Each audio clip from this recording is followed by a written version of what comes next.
Today we've got a takeover episode. Wah, wah. This particular takeover is coming straight from a new podcast I've created called the Connect to Market Pod. And it's coming straight to you, straight to your ears. You don't even have to click on anything. Now, Connect to Market, what is this, Casey? It's a new pod, but it's also a community of marketing leaders. And if you like what you hear or you want to join the conversation, come on over. Head over to connecttomarket.com. Connecttomarket.com. All right, let's do this. Without that context layer, you are part of the problem and you're part of the noise that people are really getting frustrated with. Welcome to Connect to Market. I'm Casey Cheshire. Join us as we learn from marketing leaders who are driving founder-led growth. We're sponsored by Ringmaster, building B2B podcasts and communities to reconnect you with your audience. All right, we're going. The train is leaving the station. I'm excited.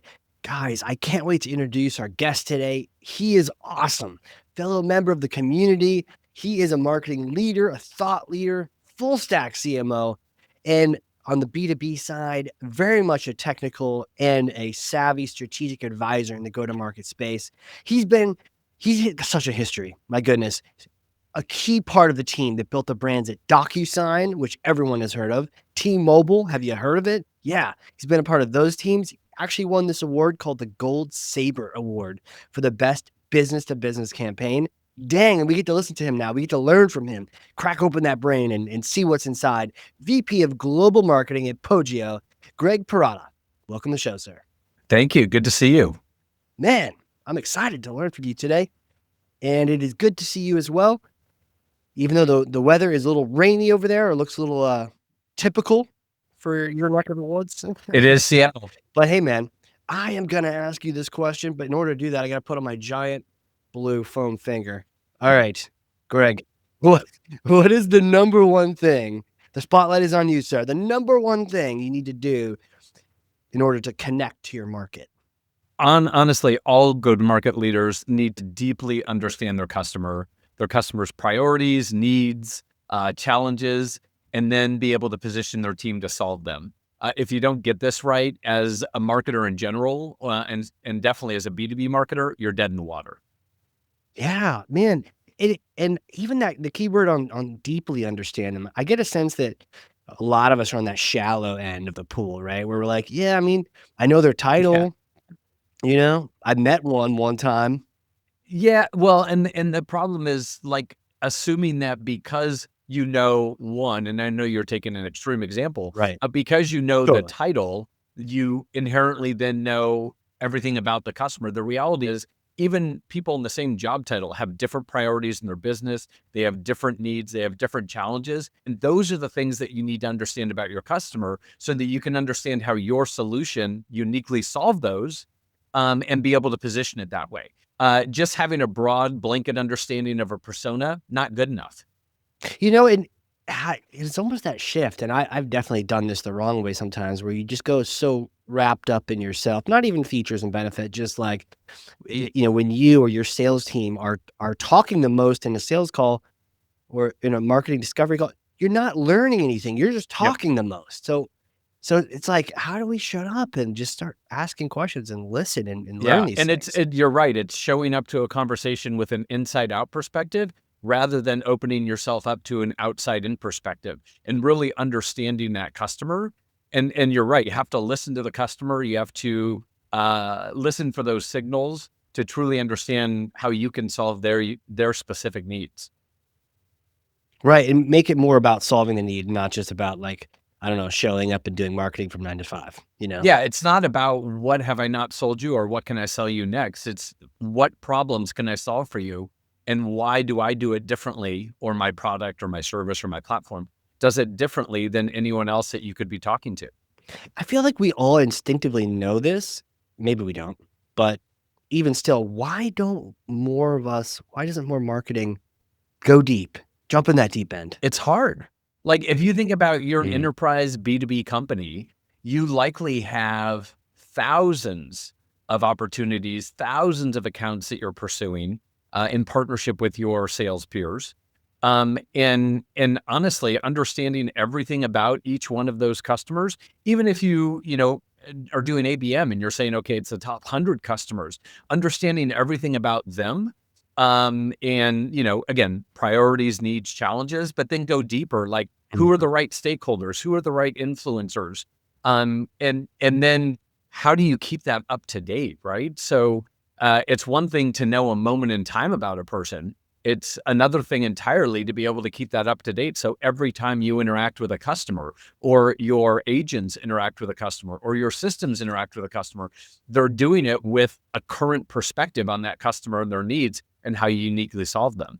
And again, you think about account-based marketing, you think about doing stuff in partnership with sales, like account planning. That stuff historically is done once a year, right at the beginning of the fiscal, or as an exercise leading into SKO, sales kickoff, and then it's put on a shelf and it collects dust.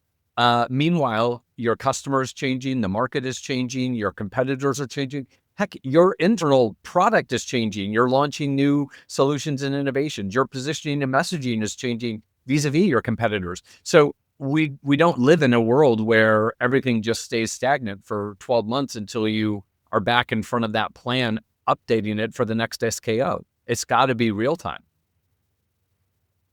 Yeah. I mean, it's hard.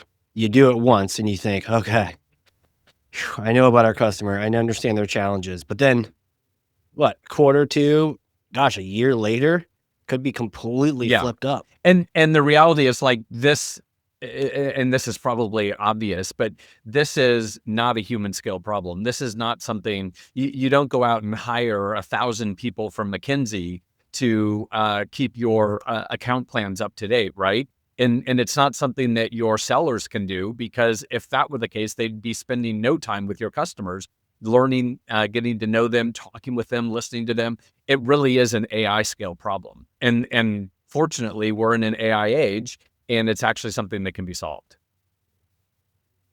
Yeah. Huge. It's not a human skill problem. And it's, well, how do you solve that then? What's core to, like, really getting deep on an ongoing basis with customers? I think that it is about leveraging the right technologies to understand and to constantly, be getting updated, and have that technology tell you what's changed. Have that technology give you a very deep perspective on the customer that is, comprehensive, it's relevant, and it's always current.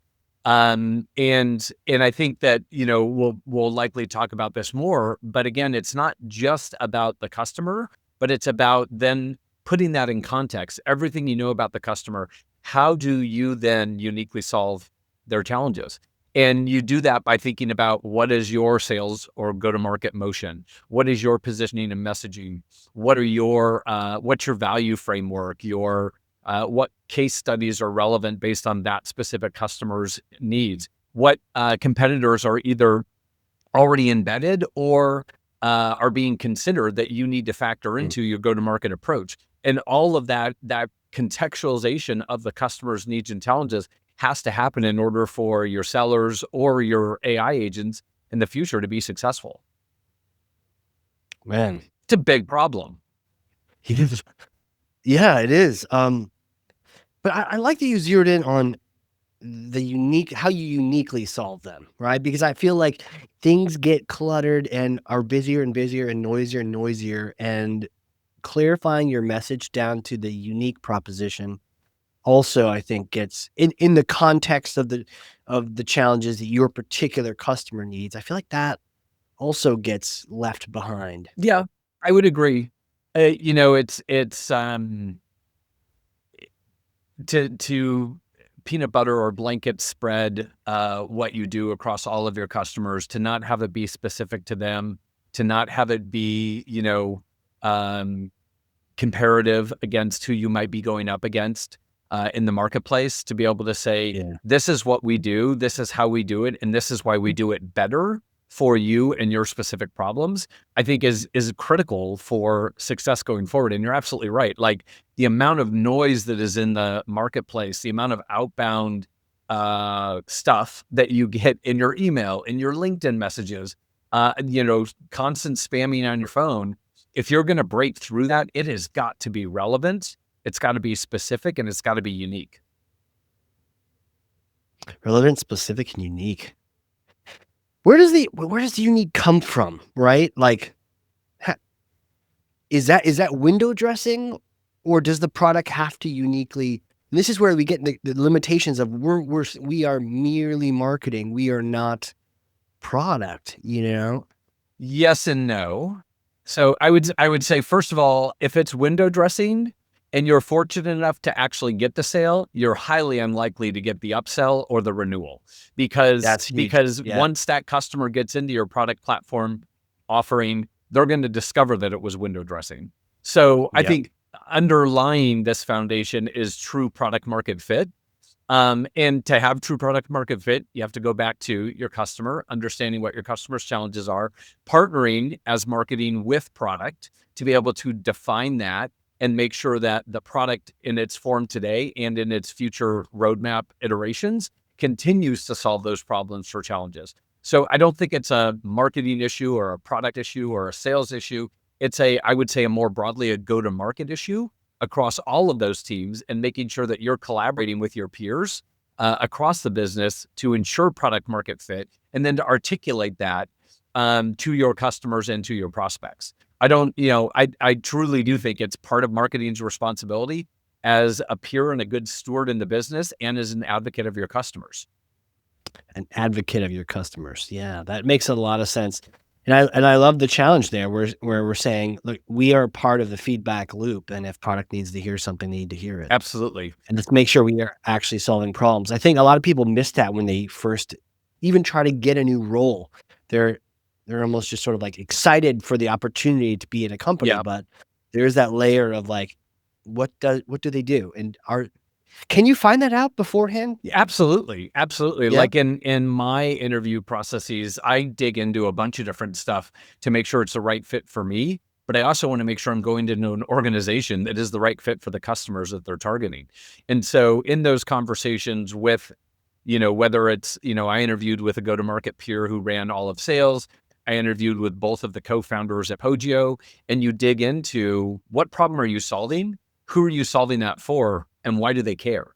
And so it's sort of, one, you look for, can they clearly articulate that? Two, you look for, is it a consistent message and conversation across all of the people you talk about, or is it disjointed?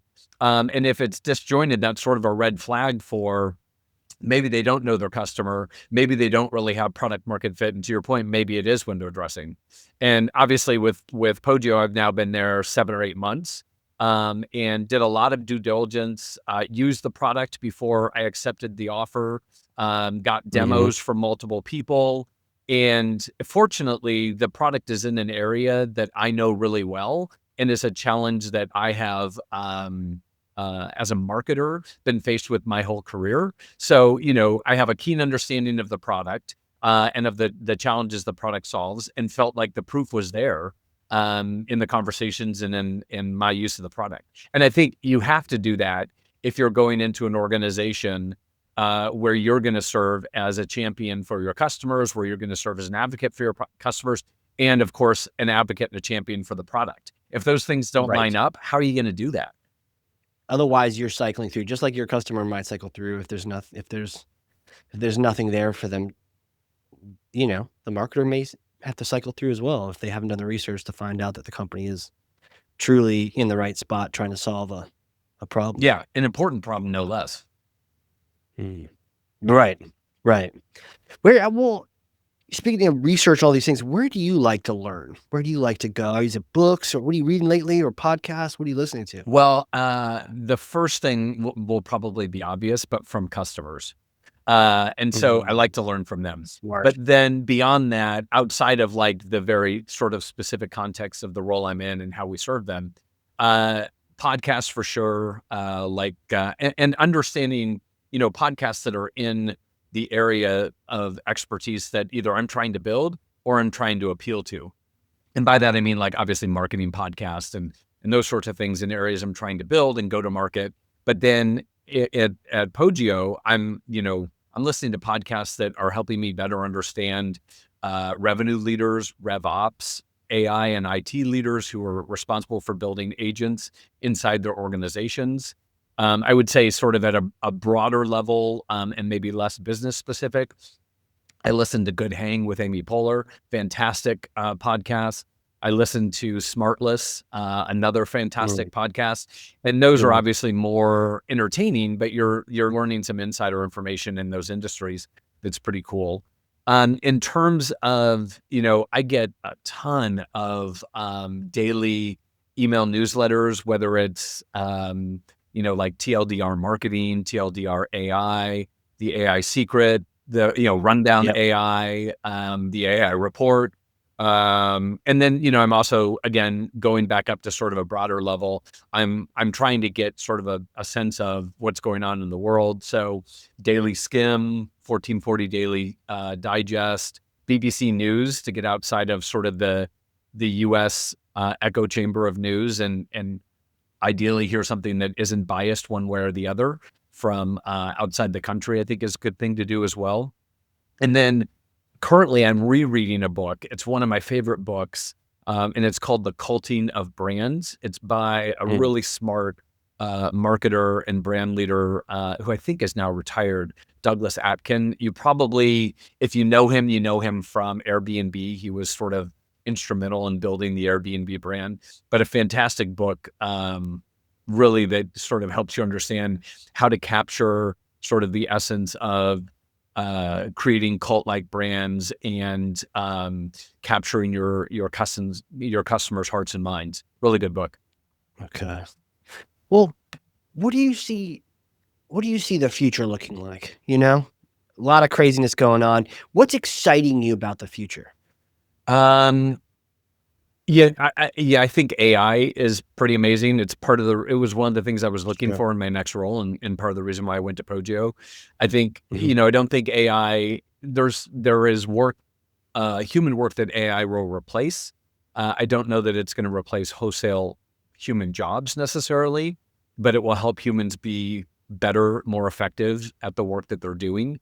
And I think, you're starting to see that, where you're starting to see enterprise B2B success stories with using AI to actually drive impact and drive revenue and efficiency. So I think that's pretty cool. Honestly, I'm really driven about the art of what's possible, and whether it's in my personal life or my professional life. And so being excited about what can we do together? What can we build? I always have to have a trip planned. It drives my husband nuts, but we always have to have something on the horizon in the next 3 to 6 months where I'm excited about we're going somewhere new, we're doing something different. And I think it's the same way for me inside the work environment, where I'm always looking to what's the next great thing that we can do? What's the next amazing thing we can launch that helps our customers be even more successful? And again, it's that future looking art of what's possible, optimism that I'm really passionate about and drives me and why I get up in the morning. Yeah, and like the passion it kind of shines through, right? There's like an intensity behind it. That kind of leads me to my next question, which is like, who are you? Who are you? Where do you come from? How do you know these things? Can you take me back in time, little Greg days? Have you always had this sort of like passion for discovery and creativity and solving problems? I don't know about necessarily solving problems. I will say this: when I was a kid, I had a passion for all things cars, and that passion has continued to this day. I grew up in a house where we were regularly on the water, so passion for boating. Obviously, you can see my background, and anytime I can get out there on our boat is a great day. I deliberately face this way because I don't want to see all of the people having a great time out on the water and be jealous of that. But I would say from a business perspective and a marketing perspective, I sat around the dinner table and heard my dad talking about his work. He was a sales and marketing executive. And I would say probably 70% sales, maybe 30% marketing. And in high school, at that point, I'm like 14, 15. and I'd heard about sales and marketing around the dinner table for my entire life. And I had the Yeah. opportunity to take elective courses. So I opted to take a marketing course.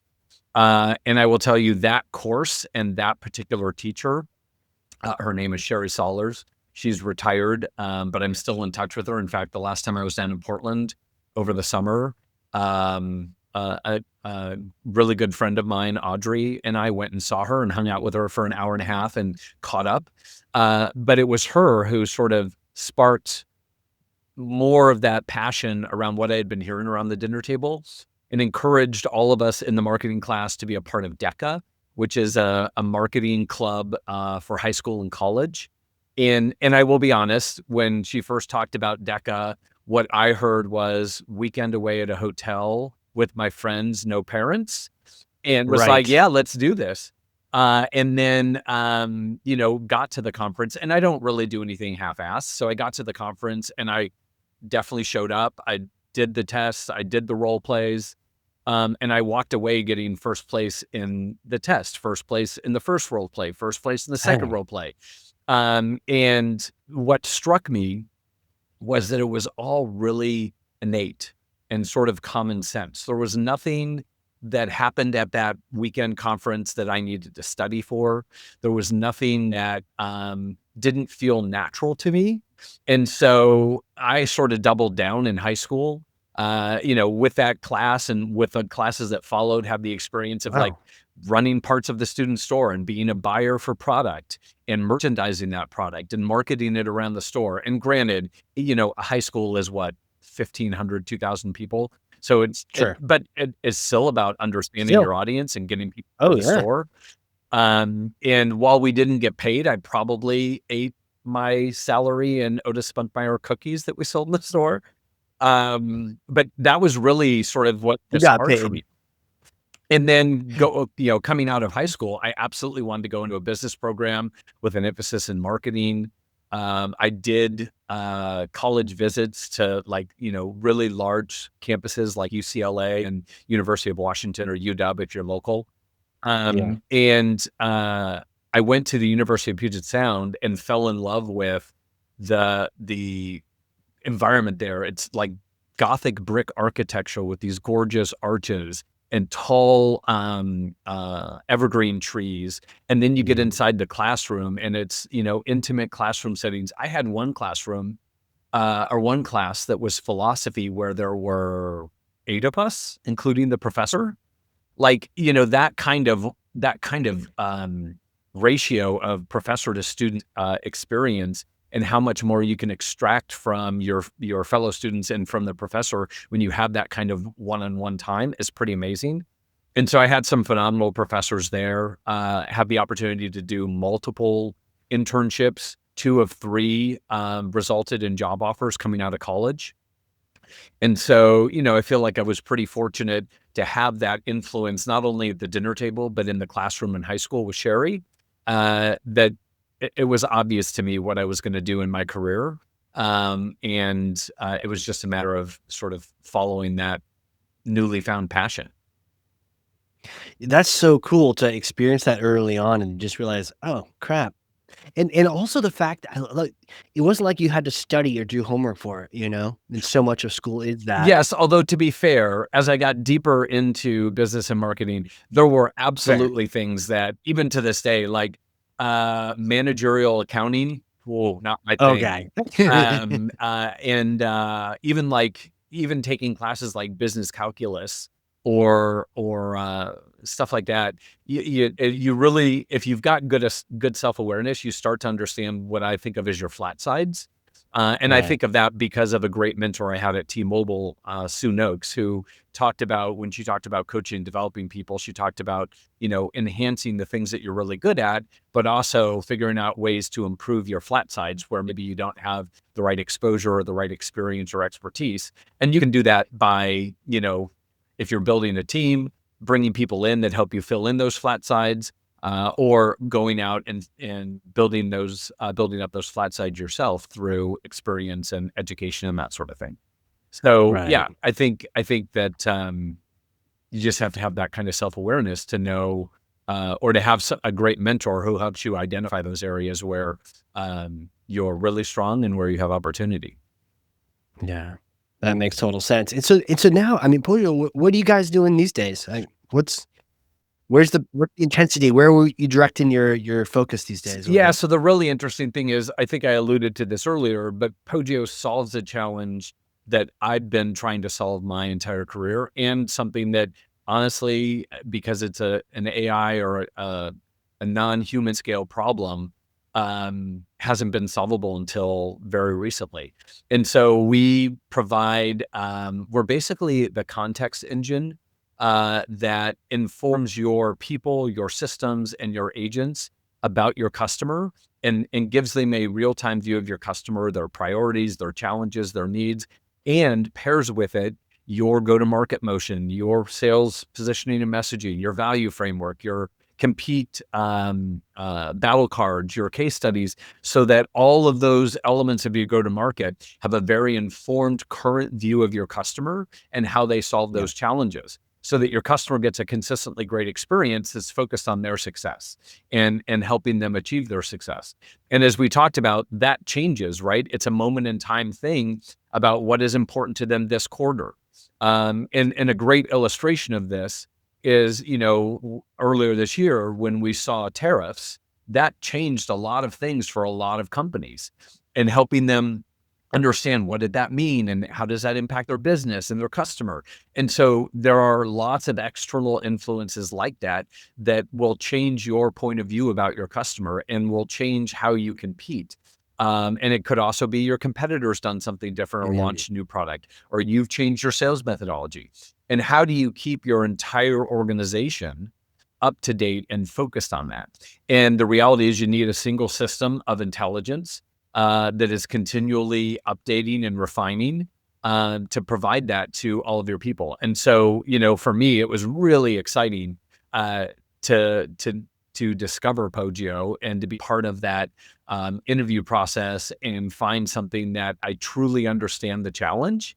And I can see the product market fit. It's very obvious, and our customers see it when you talk to them about how we help them become an agentic enterprise and build that path to agentic revenue, while also Yeah. making sure that they are driving sales process adherence for their sellers. They are helping to scale excellence and raising the tide in all sellers' boats, so that they're better and better at showing up smart to customer conversations and focused on solving customer challenges. It's a really, really interesting product and platform. And for me, it's the art of what's possible, going back to what I mentioned before, is just so Yeah. incredible and so off the charts that it ignites my passion every day. Man, what's the best way, and who who's buying it? Is marketing buying it? Is sales buying it? Or is it like, yes? It's a mix. So originally the thesis would have been it's sales, it's revenue Yeah. leaders like CROs, chief growth officers, senior titles in sales, because they want to drive that consistency at sale. They want to drive scale. They want to drive process. They want to make sure that all of their sellers are operating at peak performance. But the reality is, as we've gone into these large enterprise organizations, what we're Mm, finding is that, yes, the seller piece is important, but the vast majority of these forward-looking modern leaders are thinking about the future, and we're going to have AI agents that are operating. We're going to have agents operating with people. We're going to have agents operating with agents. And how do we make sure that everyone is operating off the same view and the same perspective of the customer?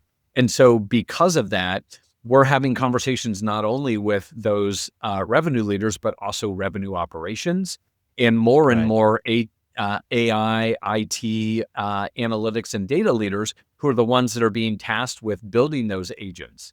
And I think what they're finding is that building the agents is relatively easy. Giving the agents context is the really difficult part. And Poggio brings that to the table. We've figured that out. We've solved that.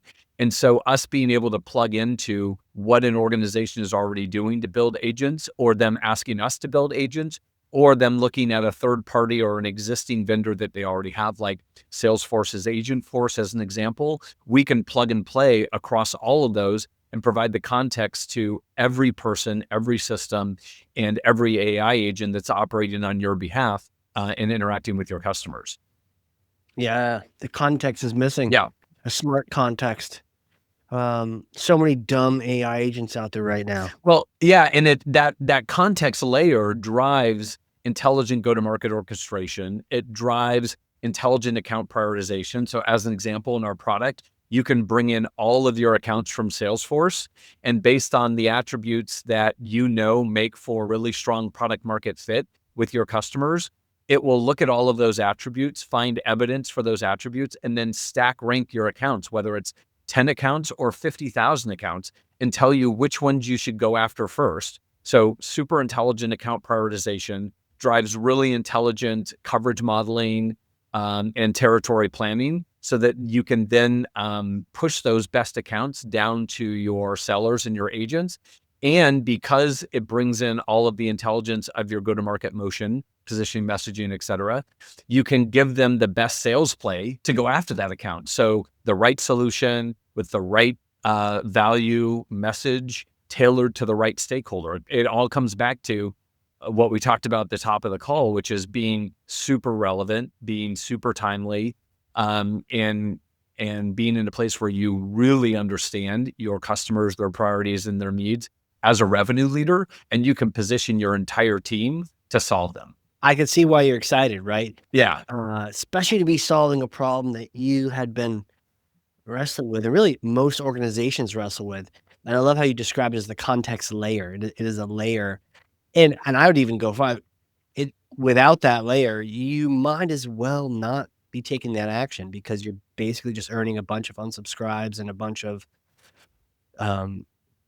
grumpy people who understand that you don't understand them whatsoever. Yeah. Without that context layer, you are part of the problem and you're part of the noise that people are really getting frustrated with.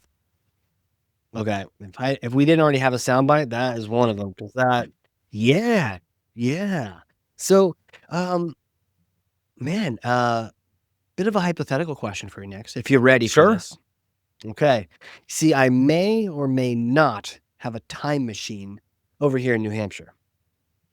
So the next time you do a customer event in Boston, you drive north, we get some beer, some lobster, and okay, it's in the backyard covered in tarp. So we use the time machine, but it's a special kind of time machine where you get a chance to go back in time and meet yourself a couple days, 4 days after graduating from school, right? And you get to go meet that person. You got your business degree, shiny, happy biz degree. What do you tell that, Greg? Wow. Yeah. So I think very tactically, first of all, I would tell myself, pick an airline and pick a hotel chain. Because you're going to be traveling a lot in your 30s and 40s, and the benefits compound when you have like figured out your loyalty. And I later in my travel career, I was able to take advantage of that, and the perks are pretty incredible. So if I could have figured that out like right out of college, that would have been amazing. And then the other thing that strikes me is when I came out of college, I graduated a semester early. So I was like, 4 or 5 months ahead of all of my colleagues or most of my colleagues in school doing the job hunt and the job chase. And as I mentioned, I got 2 offers from the internships that I had done while in college. And I hemmed and hawed and wrestled with the decision about which one to choose. And I would go back and tell myself to relax a little bit, buddy, because you're going to make the right decision. The company that I went with, I didn't want the job. The job was building internal communications for a global company of 2,500 employees. And I really, to me, the internal comm stuff was not sexy. I wanted all of the external stuff. I wanted to do the marketing, the advertising, the PR, et cetera. And I actually turned down that job. And the hiring manager came back to me and said, "Why are you turning me down? you will thrive in this role. And I said, this is why I don't want to do internal comms. And she said to me, I'll tell you what, I'll make you a deal. If you take this job and you do internal comms really well, in a year, I will give you all the other stuff you want. I will give you the pieces of marketing that you want. I will give you advertising, PR, external, all of that kind of stuff. And she absolutely was a woman of her word. And within a year, I was running half of marketing for a company that was booking $500 million a year in annual revenue. And still doing the internal comm stuff. And what was interesting about that is it truly helped me understand the importance of your people, and your people being your largest and most valuable asset, and how you motivate them and engage them around your customers and driving customer success.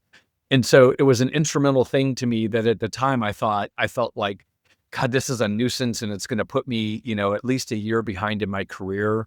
And interestingly, the other opportunity that I was offered that I turned down was external marketing. And if you're familiar with the Monopoly game at McDonald's, it was the company that ran that now, if you watch the documentary, is the company where the internal IT guy was stealing all the game pieces and giving them to friends and family. I remember that. Yeah, yeah. That would have been in and of itself a disaster. And, I firmly believe I've got a couple philosophies in life. One of them is, if you don't like what you see about me, move along, because I'm doing what I'm passionate and I'm focused about and interested in, and I'm not going to worry about that and other people's opinions. And the other thing is find work that you love, and everything else will take care of itself. The titles, the money, the promotions, those sorts of things. And part of finding work you love is the people you work with. It's the customers you get to work with. It's the challenges you get to solve. And all of that stuff comes together. And I've been very fortunate, whether it's at that first company, at the PR firm that I went to after that, which was Fleischman Hillard, when I went to VoiceStream, which became T-Mobile a year in, DocuSign, Hootsuite, New Relic, even obviously Poggio. Been very fortunate to have a really nice blend of all of those things coming together, having great people to work with, having a great product market fit, and customers that really love what we're doing and are achieving success. And all of those things together make all of it worthwhile. Yeah, man, powerful. Do you think you would listen to your advice? Younger you? I think it depends on my haircut. I'd be like, really? You're giving me advice? Yeah. And what I was wearing, because I probably wouldn't take myself that seriously. But I think on the travel part, I would, because I'm very, like, even outside of work travel, I'm very passionate about traveling around the world and experiencing different cultures and architecture and cuisine and stuff like that with my husband. So I feel like I would already have had that bug hit me, because by that time I had already been to a couple countries in Europe and did some travel in the United States. So I think I would take myself seriously, because I would recognize that that's something that in and out of work I really care about and I enjoy. Yeah, man. It's always an interesting idea. Like, and also, how much would you tell yourself? Let yourself still learn some of the harder lessons so that you can grow from them, Yeah. Well, and the reality is you've got to be, whether it's this fictitious example of going back in time, or it's from your colleagues, or it's from mentors or teachers, or your customers. I think fundamentally you need to be open to other people's perspectives, and because that diversity of thought and diversity of their experiences helps shape your perspective and helps you maybe think about things a little bit differently than what all of your experiences and expertise is telling you. So I think you do need to listen to that. I think you do need to be open to learning from others and look at it as an opportunity and a gift. Yeah, 100%, man. Where do you want people to reach out to you? What's the best channel to reach out to you, Poggio? What are the different places they should go? Yeah, well, for Poggio, you can go to poggio.io, poggio.io, to learn more there. And then for me, you can find me on LinkedIn. My LinkedIn, it's linkedin.com/in/Greg Perotto, GregPerotto.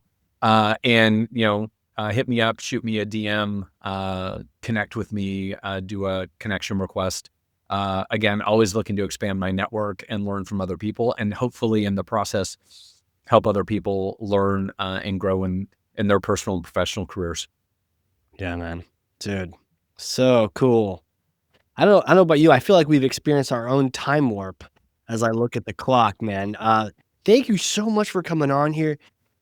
Like, we've just been chatting about taking things deeper, getting into that discovery mindset, and that it's not a human skill problem, actually learning the challenges and the priorities your customers have. And your passion is just sort of, you just hear it throughout everything you're saying. So it's really kind of inspiring. I have a list of like 3 to-dos I need to do after this podcast. So thank you for coming on here. My pleasure. It's been a great, 50 minutes. Thank you. I know, right? Craziness. And for those listening, if you learned something, freaking know you did, because I literally have 2 pages of notes over here, front and back. Then share this with someone else. 1 person, 2 people, 3 people. 9,000 is cool too, but like, who needs to hear this? Who is maybe taking a shallow approach to understanding your customers? They really need to connect in a deeper way with them. This is the episode to share with them. With that, Greg, thank you again, sir. Thank you. Really appreciate it. All right, everyone. This has been a crazy cool, exciting episode of the Connect to Market Pod. We will see you all next time. And that wraps up another episode. Thank you for joining. For show notes and other episodes, visit us at connect2market.com. Connect to Market is sponsored by Ringmaster, creating podcasts and communities that create relationships, generate revenue, and drive growth.